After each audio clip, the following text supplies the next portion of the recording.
Le trouble de personnalité borderline, qu'est-ce que c'est? Ce trouble, qu'on appelle aussi l'état limite ou émotionnellement labile, concerne 1 à 3 de la population. Donc on va dire en France, grosso modo, 1 million de personnes. Il concerne une personne sur 5 hospitalisée en psychiatrie. Dans le trouble borderline, les personnes concernées rapportent souvent un sentiment de vide profond, intense, durable, une peur d'être abandonnés par leurs proches. Ils ont un fonctionnement souvent en tout ou rien, en noir ou blanc. Soit ils adorent les gens, soit ils les détestent, soit ils se mettent à les détester quelques secondes après les avoir adorés. Dans le trouble de personnalité borderline, on peut avoir souvent aussi des automutilations comme des scarifications, et le risque suicidaire est important.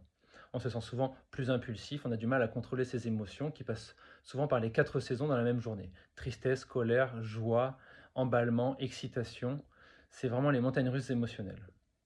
À ma connaissance, il n'y a pas de médicament qui a montré une efficacité dans le trouble borderline. Par contre, il y a plusieurs psychothérapies qui ont été démontrées comme efficaces. Thérapie cognitivo-comportementale, thérapie comportementale dialectique et thérapie des schémas. Le trouble borderline débute souvent dans l'enfance ou l'adolescence chez des gens qui ont eu des parcours de vie carencés sur le plan affectif ou qui ont vécu des traumatismes psychiques intenses comme des agressions sexuelles ou des viols par exemple.